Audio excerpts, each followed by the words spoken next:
Meus irmãos, é um prazer estar aqui nesse momento, querendo apresentar antes para vocês, agora o foco são as cartas. Que vocês deem uma olhadinha nas cartas como elas estão lá no Museu Britânico, porque nós estamos para publicar esse relatório do Sr. Vernon Harrison em língua portuguesa. Eu estou aqui com um manuscrito que vai para a gráfica, né? Mas, dadas as dificuldades até das imagens, e como é um texto mais científico, ele tem uma certa precisão nas citações, isso tem que ser revisado, não pode ser feito às pressas. Como eu dizia ontem à noite, se vocês quiserem ir para Londres ver as cartas, agora, antes, no meu tempo, quando eu as vi, foi em 1990 no Museu Britânico. O Marcelo andou já visitando elas na biblioteca. British Library seria a Biblioteca Britânica. E parece que há um projeto de plastificarem as cartas. Então, eu insisto que vocês não fiquem só esperando o preço do dólar favorável, porque pode ser tarde demais. É pior que a Libra. É pior é que a Libra, né? A 6, E tem que levar atestado de residência, viu? No meu tempo, o guarda acompanhava junto, não podia girar, tinha regras, não pode levar caneta, não pode... A gente primeiro vai um dia, com todos os documentos, passaporte, atestado de residência, etc. Aí a carteirinha não é dada na hora, ou é dada na hora? Agora é a hora. Ah, é? No meu tempo levava uns 2, 3 dias, nossa, era... Deus queira que vocês tenham mais facilidade do que eu tive, né? Mas alguma coisa que salta aos olhos é as microestrias rigorosamente paralelas. Luiz fugiu. Então, como é que eu passo para o slide seguinte? Aqui já em microscópio, mais um, por favor, de 50 diâmetros, vocês podem ver a palavra immortal aí. Mas toda a carta tem essas microestrias, e o Dr. Vernon Harrison, que é o especialista em falsificações da Casa da Moeda, lá na Inglaterra, faz esse trabalho detalhadamente e afirma que chamo a atenção para as características curiosas e inexplicadas das cartas de Kuthumi, ou seja, as estrias claras e regulares de alguns escritos aparentemente feitos com lápis azul. É o que vocês estão vendo, é a figura 11, aí ampliada.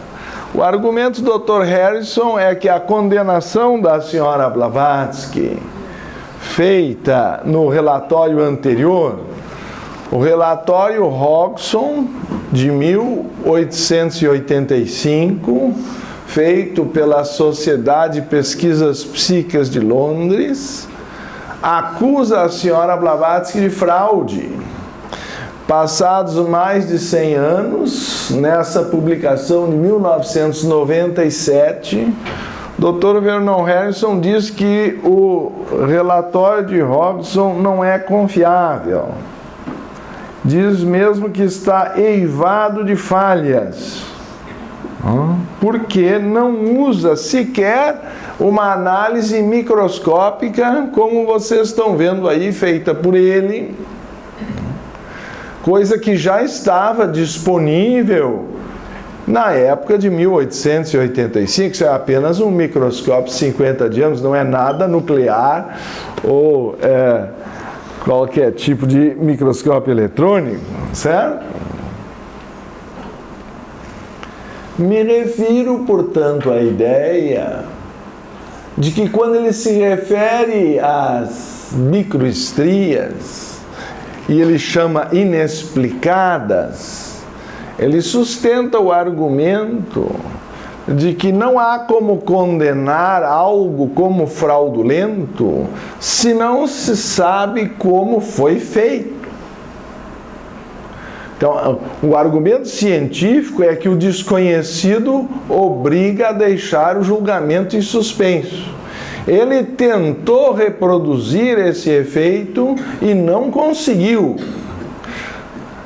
Ele chega a afirmar que a tinta aparece no miolo do papel sem ter entrado pelas bordas, embora ele reconheça as dificuldades que surgem pelo efeito da laminação.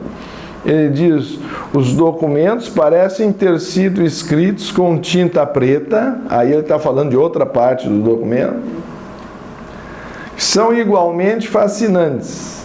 As marcas escuras parecem estar dentro do papel e não na superfície. É difícil termos certeza disso agora, porque as cartas encadernadas foram laminadas em tecido de arquivo para preservá-las. É o primeiro estágio. Quando plastificar, não se vai ter mais certeza de nada, né? Temos, portanto, que distinguir entre as fibras do tecido protetor e as fibras do papel das cartas. Eu anexei, por via das dúvidas, entendo o meu dever nesse sentido, o meu próprio relato quando segurei as cartas em dezembro de 90. Acredito que no dia 1º de dezembro. Na verdade, eu conferi no meu passaporte, eu cheguei no dia 30 de novembro, saí no dia 1º de dezembro. Eu acho que no dia 30 eu fui à sociedade, consegui autorização e no dia 1º eu ingressei, mas isso talvez não seja o ponto mais relevante. Só que a gente não teve aquele tempo que gostaria entre um avião e outro, mas suficientemente surpreendente para que se perceba que não se trata de, primeiro, de papel comum, porque o papel de arroz oriental, seja o tibetano ou o indiano, tem essa característica parecida com aquele papel de pão da vovó na padaria, que eu buscava o pão e tem aqueles redemoinhos. Então as fibras não estão ajudando essa configuração da tinta que vocês estão vendo, porque o papel é cheio de redemoinhos, então fica duplamente difícil explicar por que que as estrias da tinta não são afetadas pelos redemoinhos das fibras do papel. Isso em primeiro lugar. Eu acrescento o seguinte: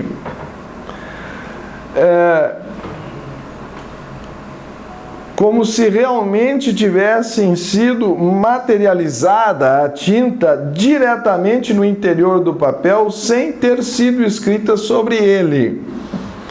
Embora eu nada possa afirmar sobre o processo de laminação que as cartas teriam sofrido, que eu acabei de citar para vocês. Mas a impressão que eu tive à vista desarmada e sem microscópio, obviamente, é de que a tinta estava localizada somente no miolo ou no interior do papel, sem ter tingido nem o verso nem o anverso. Esse processo, os teósofos, pelo menos assim se encontra na enciclopédia teosófica, que a Andréia teve a coragem de trazer para mim por mares nunca antes navegados lá da Índia, naquela aliança. Se encontra uma definição de precipitação que eu vou ler.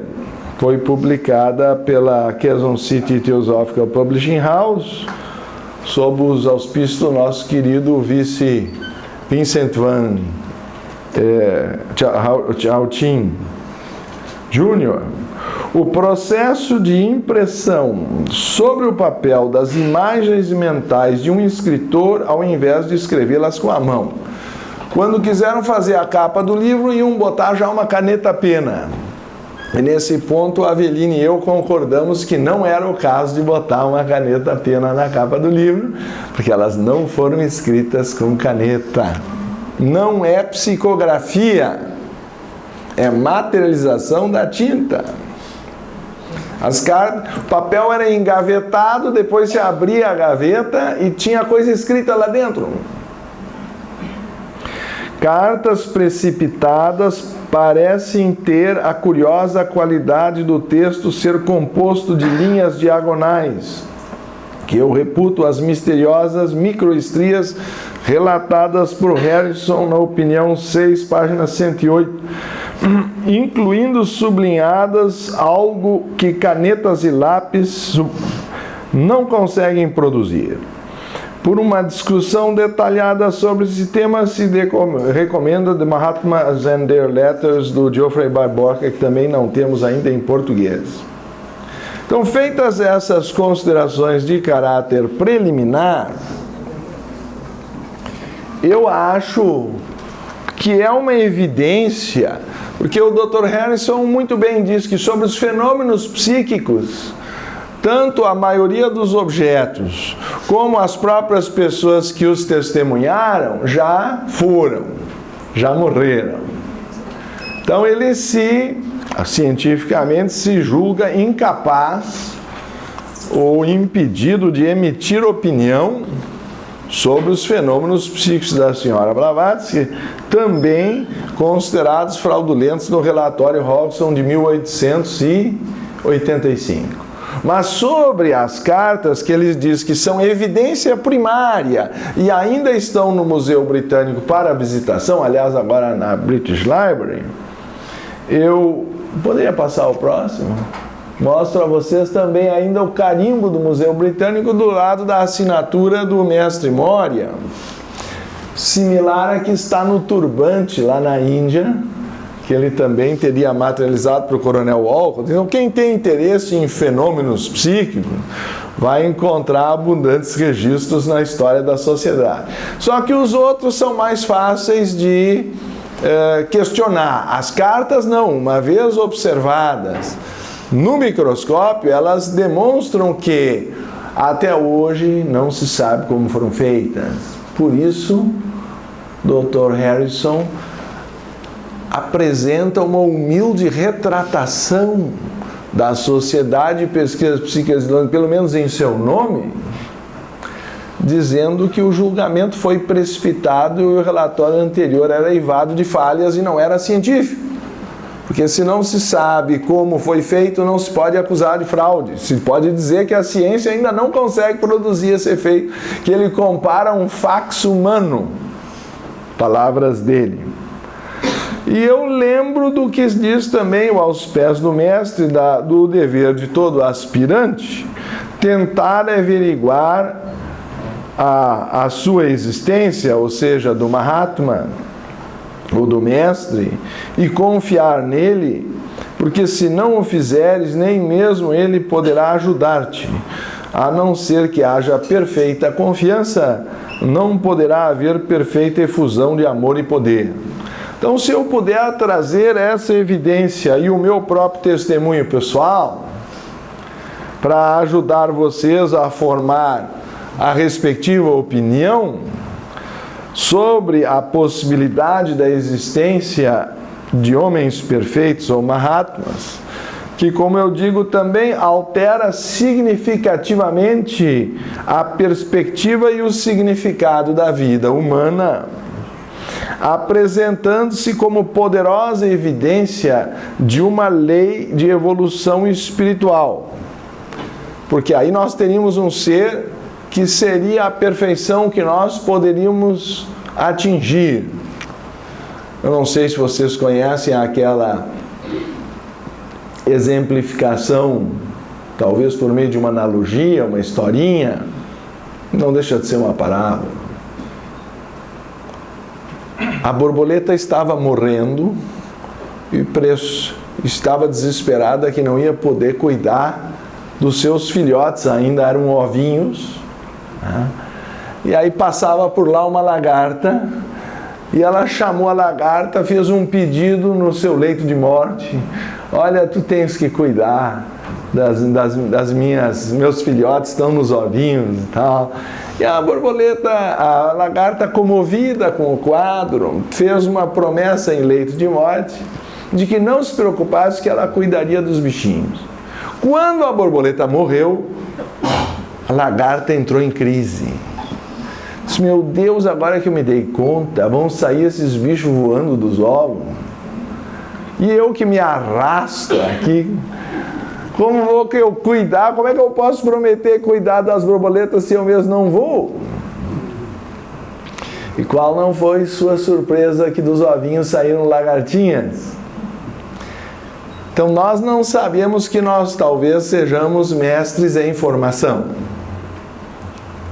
A doutrina secreta chega a dizer que nós somos logóis solares, consciências de sistemas solares em formação. Em outras palavras, deuses em treinamento. É o que diz também a Bíblia: sois deuses, né?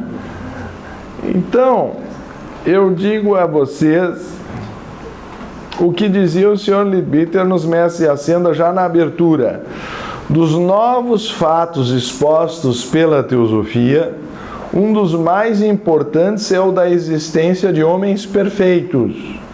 Deriva logicamente dos outros grandes ensinamentos teosóficos do karma e da evolução através de reencarnações. Então, esses fatores, que são o karma, a evolução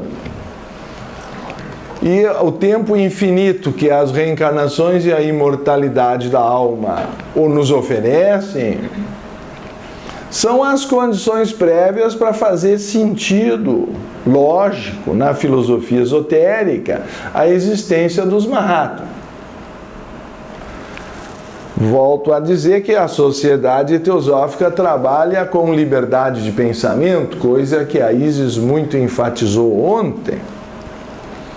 Mas a tradição do Chandogya Upanishad fala em 3 estágios preliminares, que são ouvir, ou Shravana, Manana, ou a reflexão, o estudo, e, por último, Nididhyasana, ou a necessidade da meditação, para que a verdade transcendente comece a ser assimilada ao nível da consciência, embora a verdade já esteja dentro de nós. Depois vem o Samadhi, que é o êxtase, e por último a realização plena, que seria então o nosso estágio de iluminação. Poderia passar para o 27? Aqui nós temos uma outra carta, essa em Adhyaya, em que a parte final apresenta um acréscimo que o Sr. Mantri não havia escrito à doutora Beza, é a chamada carta de 1900.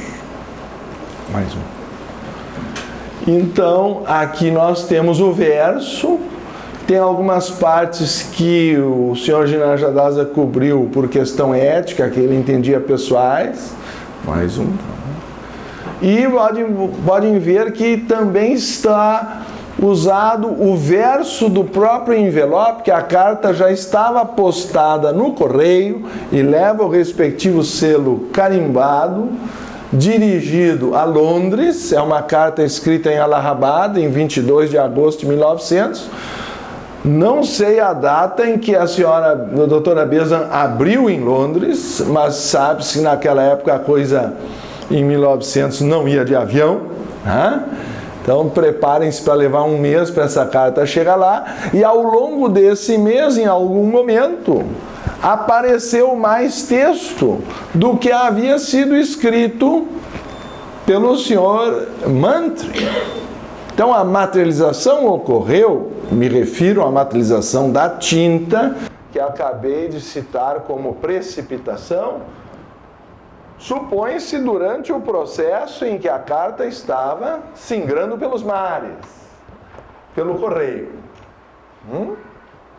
Quando ela abriu, havia mais texto, inclusive a passagem que diz que a sociedade teosófica estava lentamente manufaturando um credo. Podia voltar a 2. Ali, ó, vocês encontram: the TS and its members are slowly manufacturing a creed. Says a Tibetan, aí tem que continuar, proverb, credulity breeds credulity and ends in hypocrisy. How few are they who can know anything about us? Quão poucos são aqueles que podem saber qualquer coisa a nosso respeito. Aí ele chega a dizer que a contínua referência a eles, os retratos e não sei o quê, só atrapalha o trabalho deles, motivo pelo qual se supõe que eles prefiram trabalhar no anonimato. Daí a ideia do governo interno do mundo, que é outra ideia fundamental do pensamento teosófico, de que todas as grandes religiões foram feitas por mestres ou seus discípulos da grande fraternidade branca e não têm ensinamentos essenciais em colisão, mas são complementares. Nem estamos nós interessados em fazer uma única religião ou padronizar, senão que a riqueza do jardim está na multiplicidade da fragrância de cada flor ou das diversas flores, como a riqueza de uma orquestra está na variedade dos seus instrumentos. Cada um dá seu tom, tem a sua ênfase.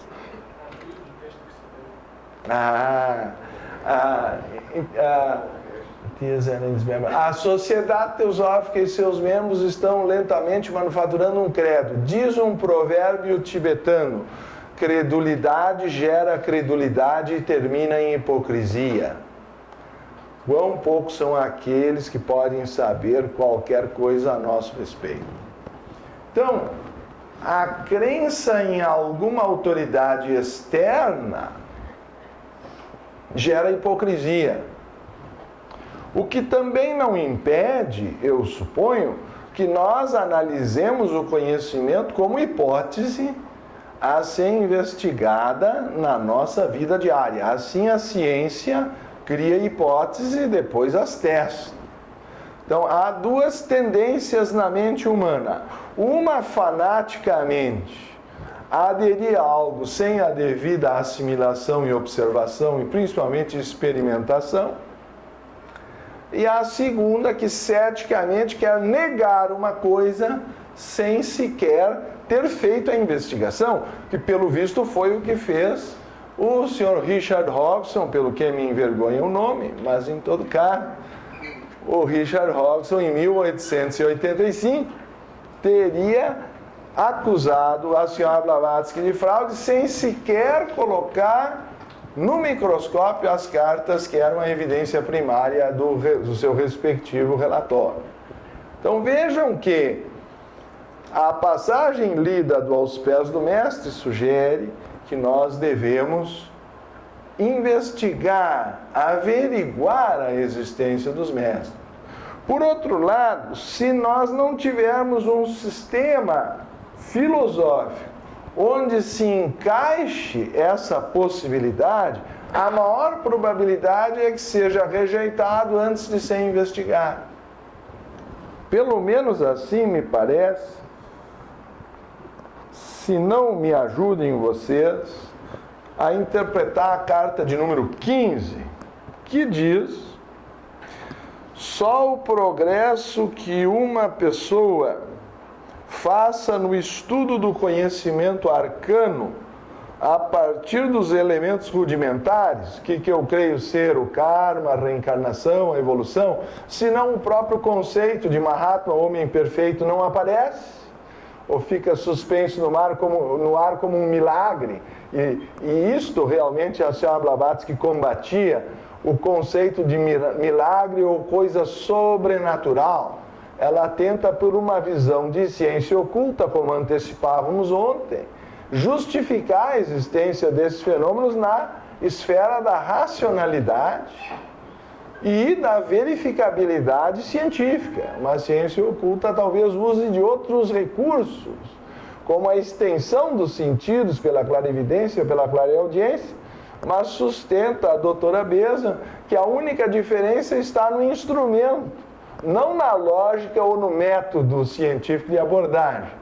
Só que o instrumento é expandido usando esses poderes que ela diz todos os seres humanos têm, mas que o ocultista treina para acelerar seu desenvolvimento de uma forma que, deixado a natureza, levaria muito mais tempo.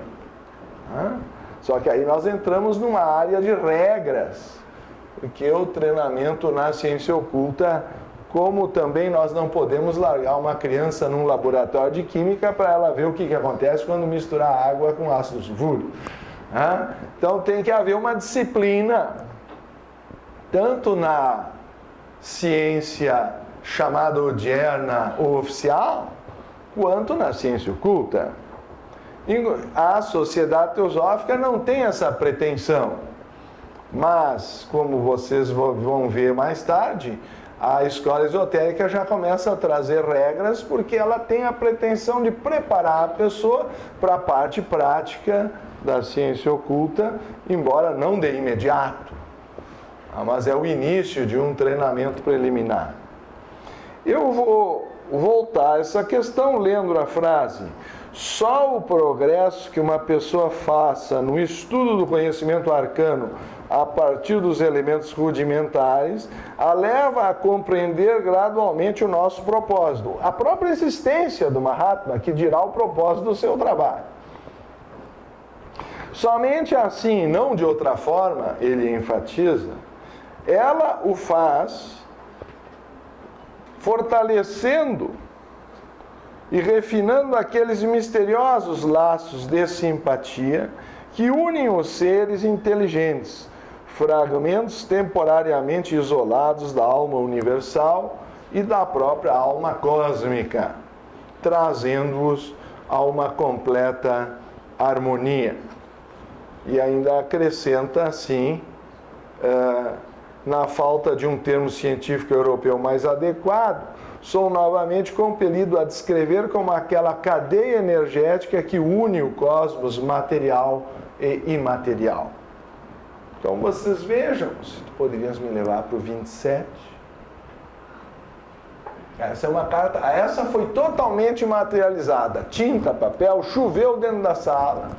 O pessoal estava reclamando se existiam ou não os mestres, e alguém fez pouco caso, e aí ele já começa: tolos são aqueles corações que duvidam da existência, da nossa existência e dos poderes que a nossa comunidade tem posse pelas eras, né? But our existence of the powers of the community is in possession of for ages and ages, por séculos e séculos, se vocês quiserem, ou eras e eras, talvez mais, né? Enfim, diz então que se a pessoa não pode atingir o melhor resultado nessa vida, que colhe os melhores frutos do arhatado, então, then in a better rebirth, num nascimento melhor. Então nós estamos criando condições, se não for nessa vida, quem sabe na próxima.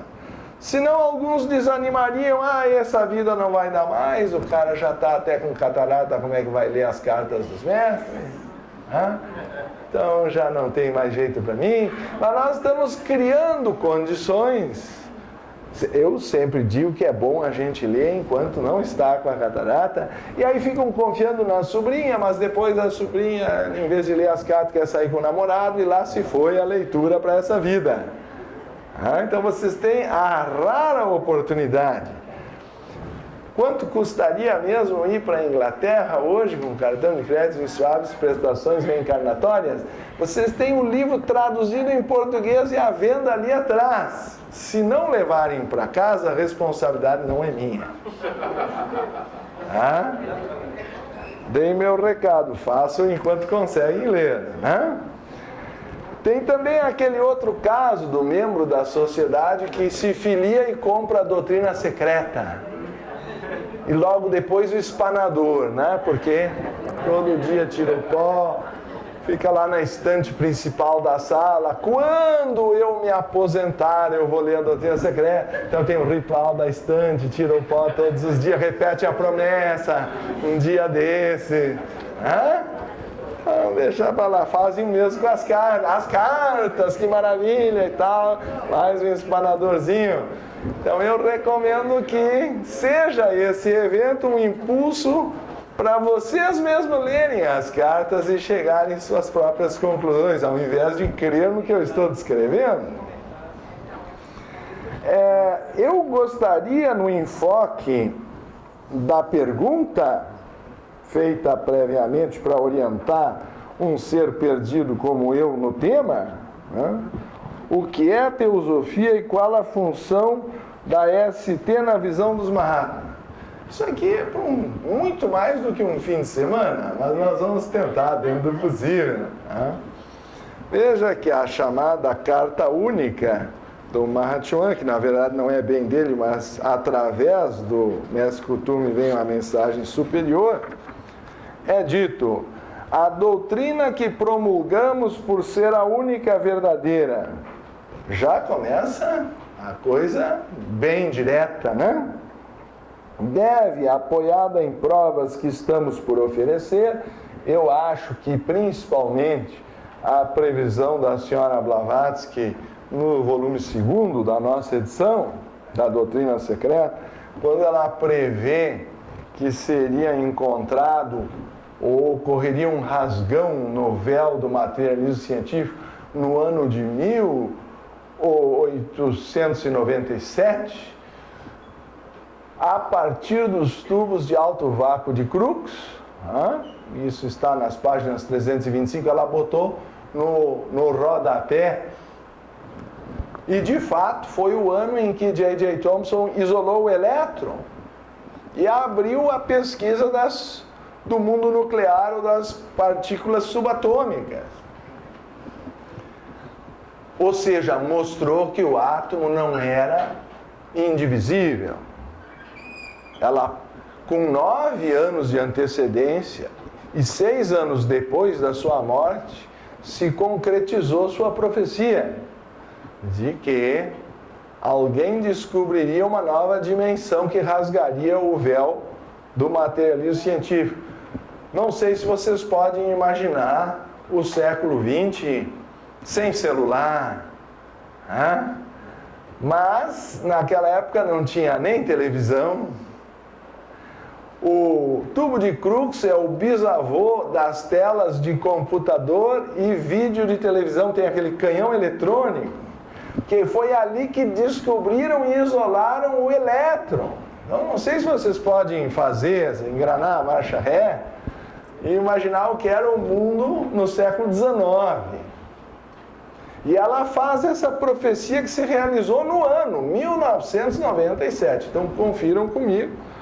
Eu acho que essa é a evidência que ele pretende dizer. Contudo, e acrescenta, apoiada em provas que estamos por oferecer, triunfar afinal como qualquer outra verdade.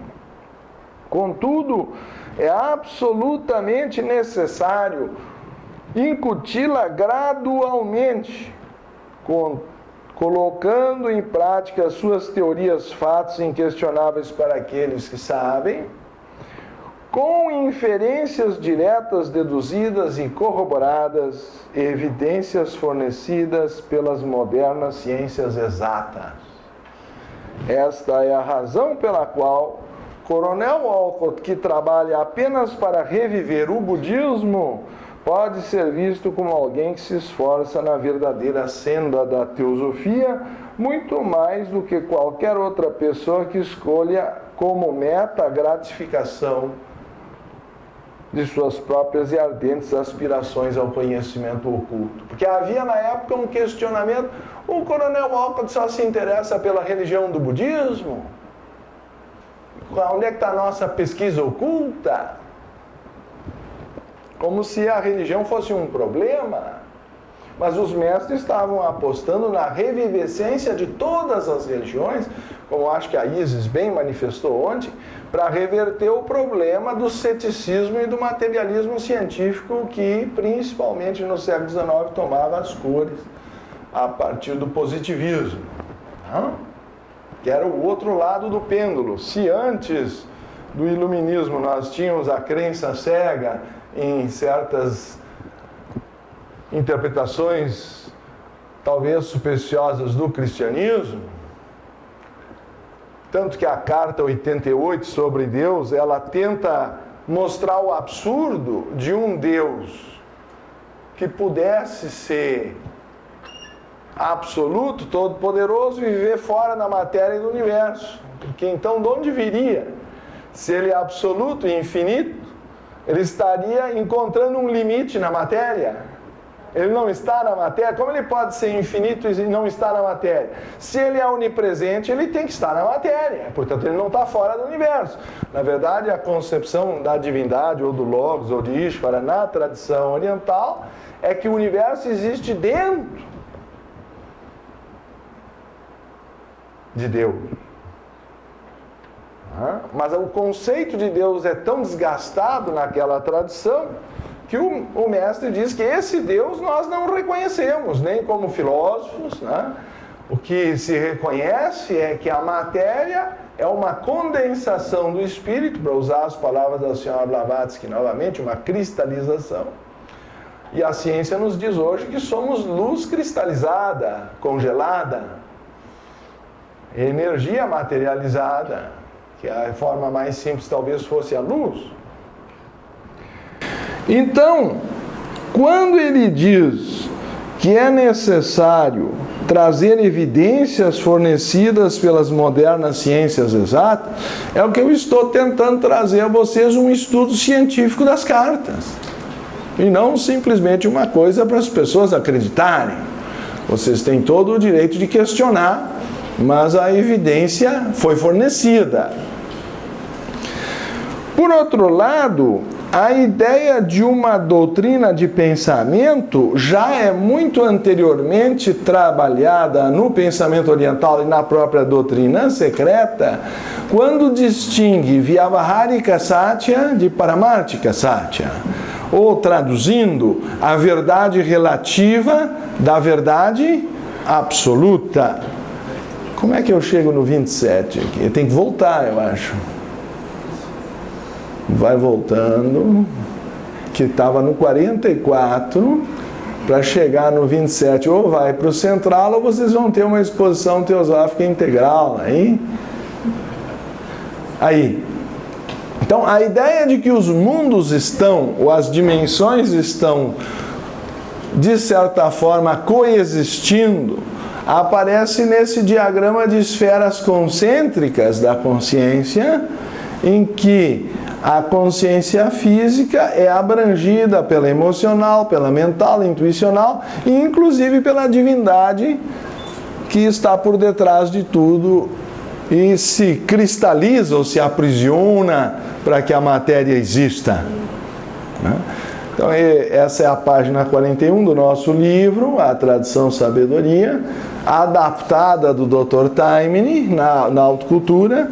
Só analisar esse diagrama levaria mais que uma semana, mas para sintetizar, a materialização da tinta no papel é apenas a condensação do pensamento do autor em forma de tinta dentro do papel. Para quem domina esses elementos da ciência oculta, nós temos uma base de explicação filosófica para o fenômeno, e não um milagre, não uma coisa sobrenatural, mas a aplicação de leis talvez desconhecidas pela nossa ciência.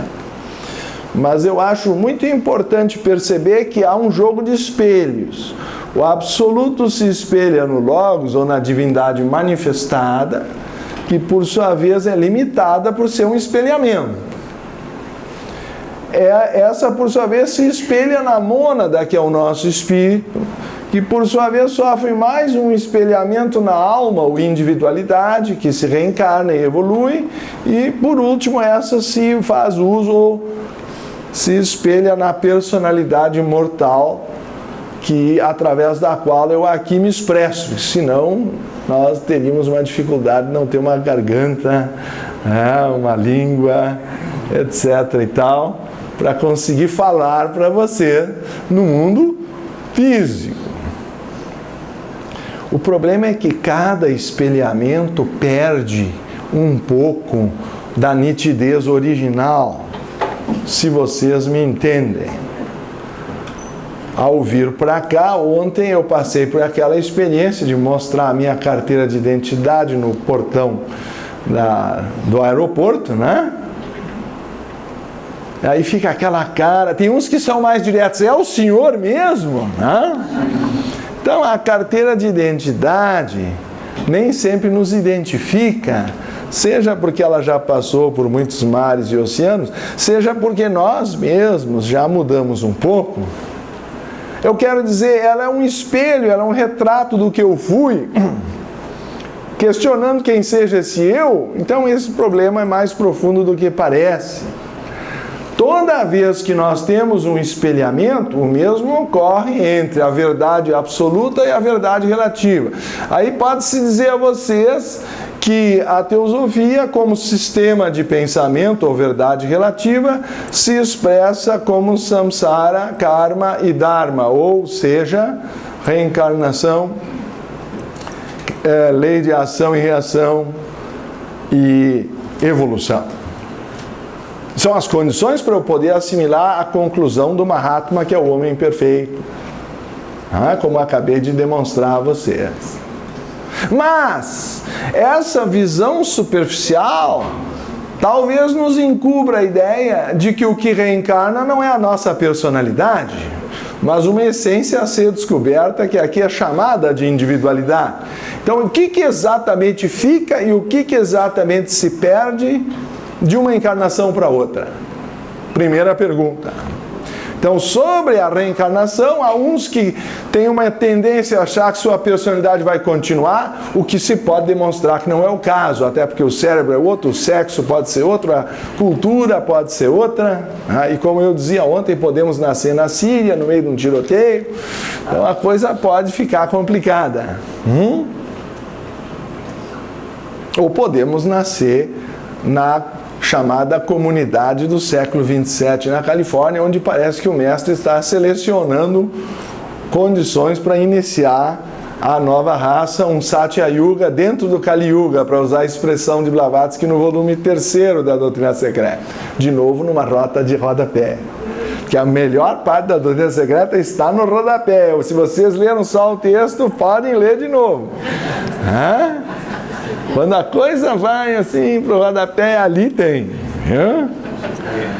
Bom, mas lembrando a vocês que do ensinamento do karma também se pode deduzir o mesmo. Qual é a margem de livre-arbítrio? Existe ou não livre-arbítrio? Está tudo pré-determinado. Então, cada um desses conceitos é um reflexo de um conceito maior, que, se reduzido, vira uma credulidade, vira uma crença sem a devida investigação. A doutora Beza não chega a dizer que poucas coisas há mais perigosas do que um pequeno conhecimento do karma, e que a maioria das pessoas para no nível do pequeno conhecimento. E aí depois ficam presos a conceitos, por exemplo, que o próprio Sr. Krishnamurti questionava na Índia em seus discursos. Se vocês realmente acreditassem no karma, ele dizia, não viveriam como vivem. Então também a mera crença num desses postulados pode gerar até a sustentação num sistema rígido de castas, a materialização do conceito da consciência trocado pelo da hereditariedade. Então aí nós temos corrupções de um sistema sagrado que gerou deformações até sociais. Para vocês verem como, mesmo essa filosofia dos mestres, se refletida muitas vezes e reduzida a elementos intelectuais muito rasos, pode virar uma crença restritiva. Eu acrescentaria o mesmo na ideia de evolução, que aliás já tratei. A evolução é da consciência ou é do corpo? Ela é hereditária ou não é? Então, quando eu reduzo a evolução a um processo hereditário, eu vou chegar à conclusão das castas, que é uma interpretação errada. Então, só para citar desses 3 pontos, que, embora se possa fazer uma sustentação teórica, se a teosofia for reduzida a isso, ela vai começar a apresentar limitações, como qualquer outro sistema de pensamento poderá apresentar, por ser reduzido ao nível da mente concreta. Nós precisamos interpretar, creio, como disse o mestre, os arcanos para uma reflexão a partir dos seus rudimentos, mas para encontrar a ligação invisível dessas energias que ligam o cosmos material ao espiritual. E não nos reduzir ao plano mental de uma crença. Se me faz claro. Então, a primeira questão é compreender que existe uma verdade absoluta e uma verdade relativa. Paramática Satya e Vyavaharika Satya. Senão nós vamos realmente criar o problema de acreditarmos num sistema fechado. E isso acho não seria bom para o trabalho teosófico, como também seria problemático o inverso de nós queremos simplesmente descartar que haja alguma doutrina no pensamento dos mestres.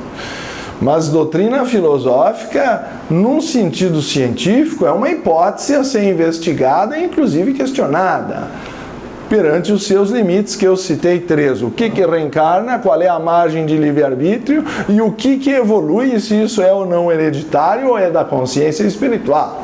Só para dar 3 exemplos de temas que são polêmicos na sociedade teosófica. Eu iria um pouco mais longe na carta 45, sobre a segunda parte, não é? Do nosso tema, e aí só me restam 14 minutos. Eu acho uma tortura, mas enfim, uma tortura.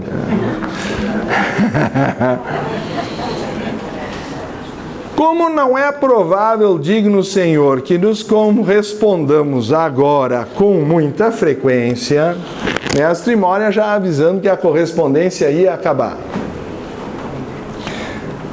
Eu lhe direi que deveria saber e do que poderá tirar proveito. Algo que deveria saber, poderá tirar proveito. No próximo dia 17 de novembro, a irmã Isis fez alusão a essa carta 45 ontem, página 207 do volume 1, recomendo a leitura para aqueles que não quiserem passar a noite sem claro. Em vez de ficar zapeando na TV, já deixa a carta do mestre no... Porque o que está mais próximo no criado mudo é o que a gente vai usar. Se a carta dos mestres não está no criado mudo, com certeza o cara vai acabar em algum programa de alguma outra igreja na TV, lá pelas 3 da madrugada.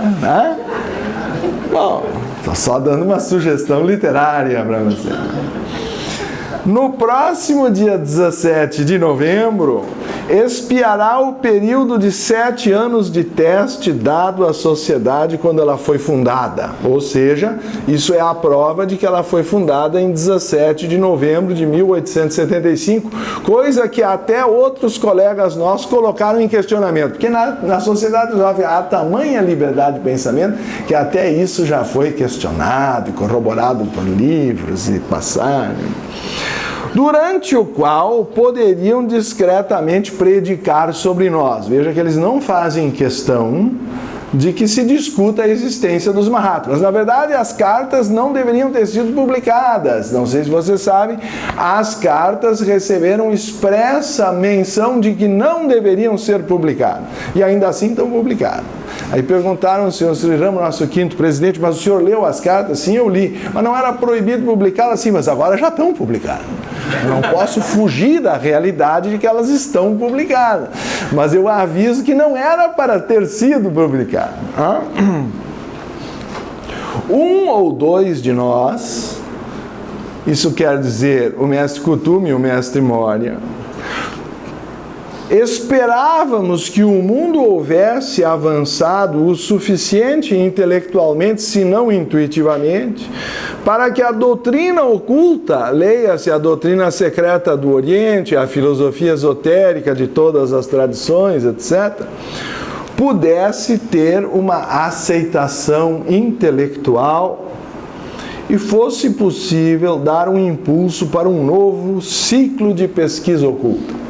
Acho que essas palavras são a intenção por detrás do mestre, ou desses dois mestres, que são os chamados verdadeiros fundadores da sociedade.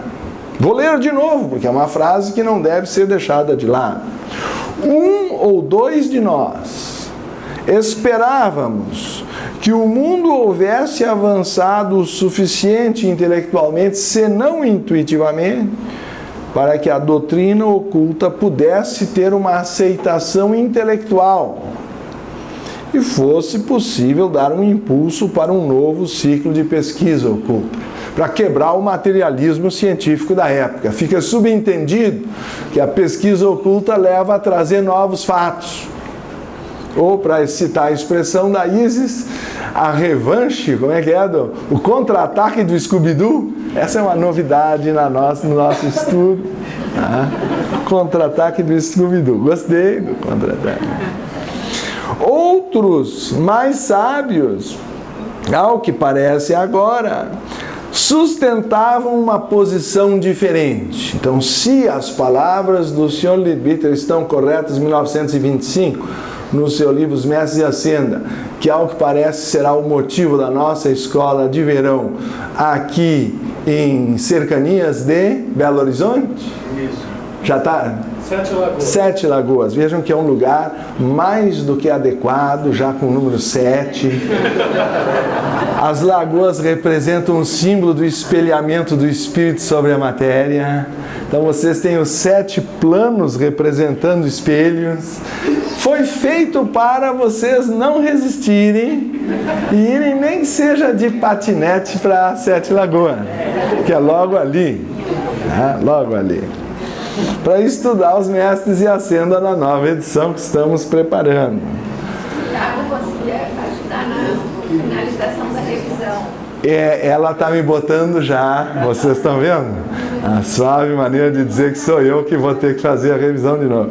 Então, segue aqui. Entretanto, bom, eu vou ler de novo. Outros mais sábios, ao que parece agora, sustentavam uma posição diferente. O que quer dizer mais sábios, ao que parece agora?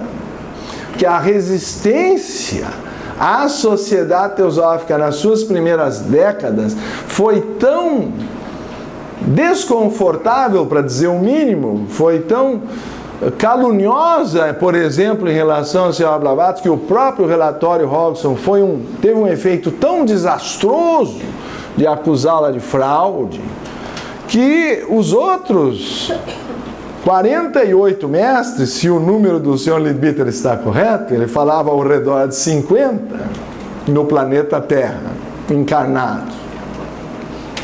Então isso dá um número de 96% contra e 4% a favor, se vocês gostam de estatística.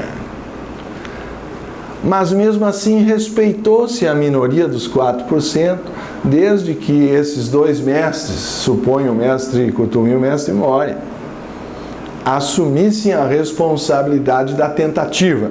E assim foi dito: foi dado o consentimento para a tentativa.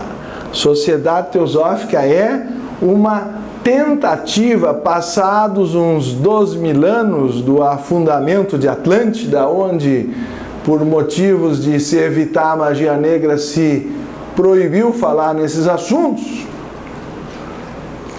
Vamos ver se o mundo está pronto para receber um pouco do ocultismo de novo, sem contaminá-lo com o ego psicológico.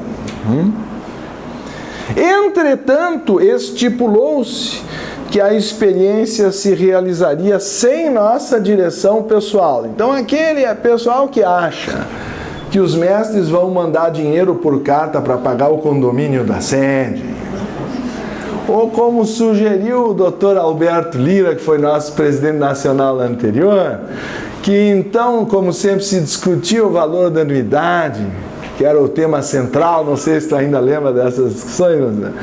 Então ele propôs numa reunião do conselho que então se fechasse a sociedade no plano físico e abrisse só no nirvana, que lá não precisava pagar a luz, telefone, funcionário, né, condomínio.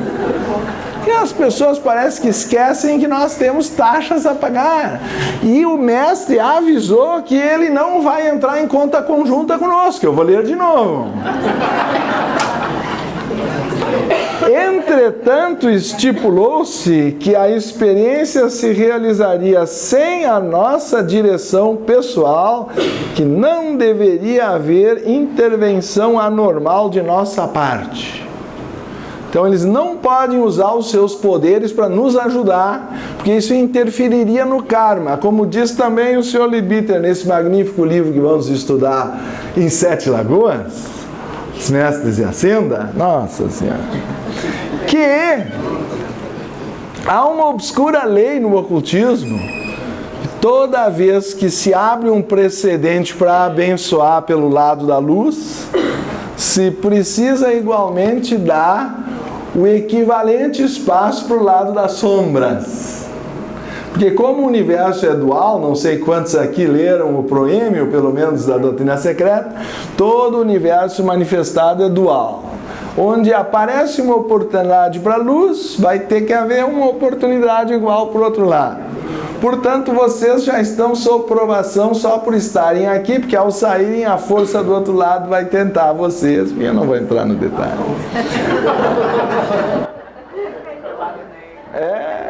Eu aconselho a assistirem Star Wars, Guerra nas Estrelas. Ali tem tudo, não precisa mais ficar lendo Carta dos Mestres, que é muito complicado.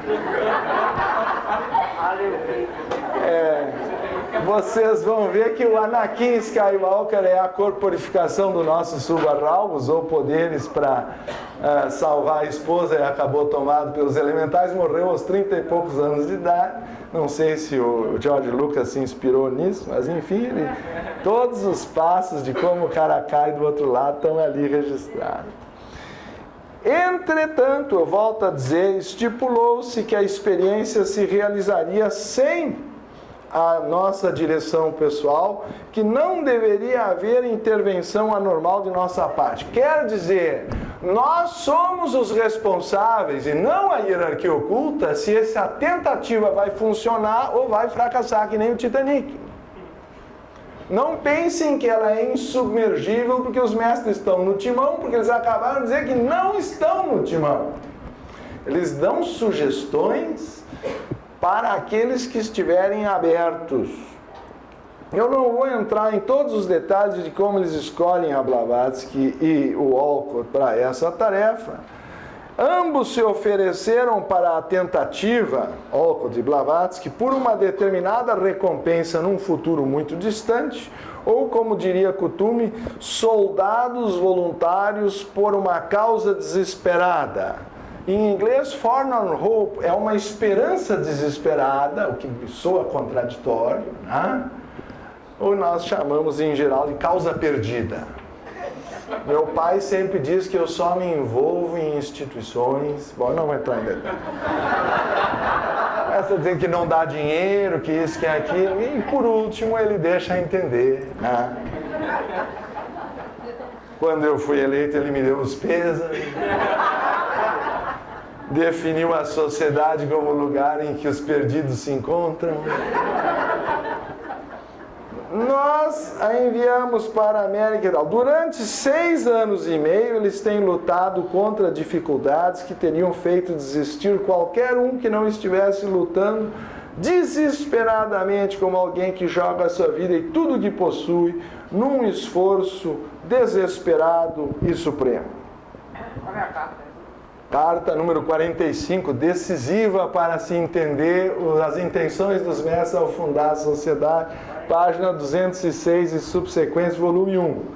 Seu êxito não correspondeu às expectativas de seus inspiradores originais, embora tenha sido extraordinário em certos progressos.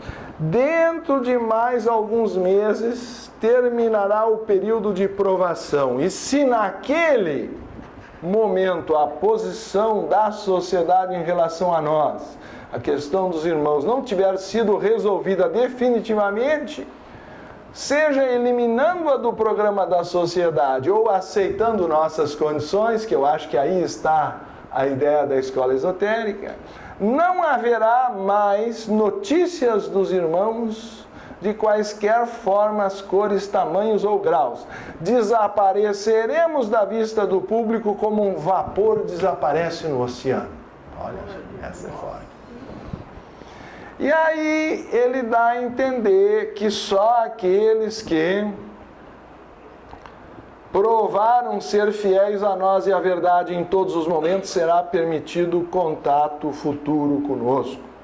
E aí ele chega a dizer que então, nesse caso, o esforço seria suspenso até o começo de outro ciclo setenário, quando, se as circunstâncias forem mais propícias, outra tentativa poderia ser feita na mesma direção ou em outra.